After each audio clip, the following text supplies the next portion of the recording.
मरने से पहले होने वाला अनुभव। जीवन और मृत्यु का रहस्य। आत्मा जब शरीर छोड़ती है तो मनुष्य को पहले ही पता चल जाता है। ऐसे में वह स्वयं भी हथियार डाल देता है, अन्यथा उसने आत्मा को शरीर में बनाए रखने का बहुत प्रयत्न किया होता है और इस चक्कर में कष्ट झेला होता है। अब उसके सामने उसके सारे जीवन की यात्रा चलचित्र की तरह चल रही होती है। उधर आत्मा शरीर से निकलने की तैयारी कर रही होती है, इसलिए शरीर के 5 प्राण एक धनंजय प्राण को छोड़कर शरीर से बाहर निकलना आरंभ कर देते हैं। ये प्राण आत्मा से पहले बाहर निकलकर आत्मा के लिए सूक्ष्म शरीर का निर्माण करते हैं, जो कि शरीर छोड़ने के बाद आत्मा का वाहन होता है। धनंजय प्राण पर सवार होकर आत्मा शरीर से निकलकर इसी सूक्ष्म शरीर में प्रवेश कर जाती है। बहरहाल अभी आत्मा शरीर में ही होती है और दूसरे प्राण धीरे धीरे शरीर से बाहर निकल रहे होते हैं कि व्यक्ति को पता चल जाता है। उसे बेचैनी होने लगती है, घबराहट होने लगती है, सारा शरीर फटने लगता है, खून की गति धीमी होने लगती है, सांस उखड़ने लगती है, बाहर के द्वार बंद होने लगते हैं, अर्थात अब चेतना लुप्त होने लगती है और मूर्छा आने लगती है। चैतन्य ही आत्मा के होने का संकेत है और जब आत्मा ही शरीर छोड़ने को तैयार है तो चेतना को तो जाना ही है और वो मूर्छित होने लगता है। बुद्धि समाप्त हो जाती है और किसी अनजाने लोक में प्रवेश की अनुभूति होने लगती है। यह चौथा आयाम होता है। फिर मूर्छा आ जाती है और आत्मा एक झटके से किसी भी खुली हुई इंद्रिय से बाहर निकल जाती है। इसी समय चेहरा विकृत हो जाता है। यही आत्मा के शरीर छोड़ देने का मुख्य चिन्ह होता है। शरीर छोड़ने से पहले केवल कुछ पलों के लिए आत्मा अपनी शक्ति से शरीर को 100% सजीव करती है ताकि उसके निकलने का मार्ग अवरुद्ध न रहे, और फिर उसी समय आत्मा निकल जाती है और शरीर खाली मकान की तरह निर्जीव रह जाता है।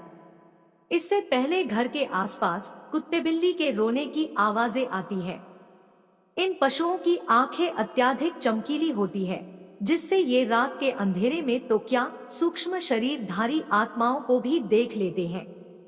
जब किसी व्यक्ति की आत्मा शरीर छोड़ने को तैयार होती है तो उसके अपने सगे संबंधी जो मृतात्माओं के रूप में होते हैं उसे लेने आते हैं और व्यक्ति उन्हें यमदूत समझता है और कुत्ते बिल्ली उन्हें साधारण जीवित मनुष्य ही समझते हैं और अनजान होने की वजह से उन्हें देखकर रोते हैं और कभी कभी भौंकते भी हैं।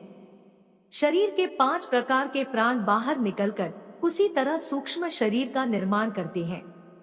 जैसे गर्भ में स्थूल शरीर का निर्माण क्रम से होता है, शरीर का निर्माण होते ही आत्मा सूक्ष्म अपने मूल वाहक धनंजय प्राण के द्वारा बड़े वेग से निकलकर सूक्ष्म शरीर में प्रवेश कर जाती है। आत्मा शरीर के जिस अंग से निकलती है उसे खोलती तोड़ती हुई निकलती है। जो लोग भयंकर पापी होते हैं उनकी आत्मा मूत्र या मलमार्ग से निकलती है। जो पापी भी है और पुण्यात्मा भी है उनकी आत्मा मुख से निकलती है। जो पापी कम और पुण्यात्मा अधिक है उनकी आत्मा नेत्रों से निकलती है, और जो पूर्ण धर्मनिष्ठ है, पुण्यात्मा और योगी पुरुष है उनकी आत्मा ब्रह्मरंध्र से निकलती है। अब तक शरीर से बाहर सूक्ष्म शरीर का निर्माण हुआ रहता है, लेकिन ये सभी का नहीं हुआ रहता। जो लोग अपने जीवन में ही मोहमाया से मुक्त हो चुके योगी पुरुष हैं, उन्हीं के लिए तुरंत सूक्ष्म शरीर का निर्माण हो पाता है। अन्यथा जो लोग मोहमाया से ग्रस्त हैं, परंतु बुद्धिमान हैं, ज्ञान विज्ञान से अथवा पांडित्य से युक्त हैं, ऐसे लोगों के लिए 10 दिनों में सूक्ष्म शरीर का निर्माण हो पाता है। हिंदू धर्म शास्त्र में 10 गात्र का श्राद्ध और अंतिम दिन मृतक का श्राद्ध करने का विधान इसीलिए है कि 10 दिनों में शरीर के 10 अंगों का निर्माण इस विधान से पूर्ण हो जाए और आत्मा को सूक्ष्म शरीर मिल जाए। ऐसे में जब तक 10 गात्र का श्राद्ध पूर्ण नहीं होता और सूक्ष्म शरीर तैयार नहीं हो जाता, आत्मा प्रेत शरीर में निवास करती है। अगर किसी कारणवश ऐसा नहीं हो पाता है तो आत्मा प्रेत योनि में भटकती रहती है। एक और बात, आत्मा के शरीर छोड़ते समय व्यक्ति को पानी की बहुत प्यास लगती है। शरीर से प्राण निकलते समय कंठ सूखने लगता है, हृदय सूखता जाता है और इससे नाभि जलने लगती है। लेकिन कंठ अवरुद्ध होने से पानी पिया नहीं जाता और ऐसी ही स्थिति में आत्मा शरीर छोड़ देती है, प्यास अधूरी रह जाती है। इसलिए अंतिम समय में मुख में गंगाजल डालने का विधान है। इसके बाद आत्मा का अगला पड़ाव होता है शमशान का पीपल। यहाँ आत्मा के लिए यमघंट बंधा होता है जिसमें पानी होता है। यहाँ प्यासी आत्मा यमघंट से पानी पीती है जो उसके लिए अमृत तुल्य होता है। इस पानी से आत्मा तृप्ति का अनुभव करती है। हिंदू धर्म शास्त्रों में विधान है कि मृतक के लिए यह सब करना होता है ताकि उसकी आत्मा को शांति मिले। अगर किसी कारणवश मृतक का 10 गात्र का श्राद्ध न हो सके और उसके लिए पीपल पर यमघंट भी न बांधा जा सके तो उसकी आत्मा प्रत्योनि में चली जाएगी और फिर कब वहां से उसकी मुक्ति होगी कहना कठिन होगा। हाँ, कुछ उपाय अवश्य है। पहला तो यह कि किसी के देहावसान होने के समय से लेकर 13 दिन तक निरंतर भगवान के नामों का उच्च स्वर में जप अथवा कीर्तन किया जाए और जो संस्कार बताए गए हैं उनका पालन करने से मृतक भूत प्रेत की योनि, नरक आदि में जाने से बच जाएगा। लेकिन यह करेगा कौन? यह संस्कारित परिजन, संतान, नातेदार ही कर सकते हैं। अन्यथा आजकल अनेक लोग केवल औपचारिकता निभाकर केवल दिखावा ही अधिक करते हैं।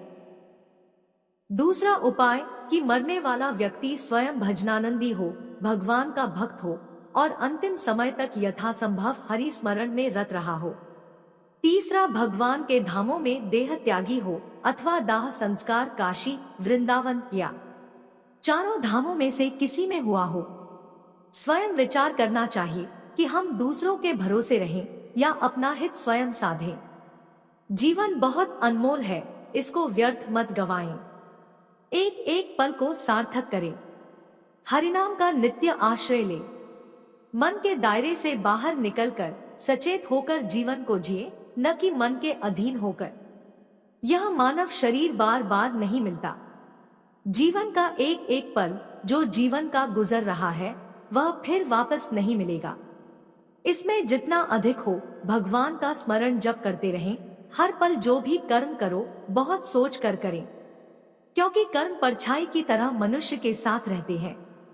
इसलिए सदा शुभ कर्मों की शीतल छाया में रहें।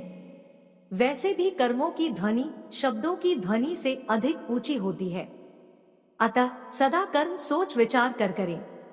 जिस प्रकार धनुष में से तीर छूट जाने के बाद वापस नहीं आता, इसी प्रकार जो कर्म आपसे हो गया वह उस पल का कर्म वापस नहीं होता, चाहे अच्छा हो या बुरा। इसलिए इससे पहले कि आत्मा इस शरीर को छोड़ जाए, शरीर में रहते हुए आत्मा को यानी स्वयं को जान ले और जितना अधिक हो सके मन से, वचन से, कर्म से भगवान श्री राम, श्री कृष्ण का ध्यान, चिंतन, जप, कीर्तन करते रहें। निरंतर स्मरण से हम यमपाश से तो बचेंगे ही बचेंगे, साथ ही हमें भगवत धाम भी प्राप्त हो सकेगा, जो कि जीवन का वास्तविक लक्ष्य है।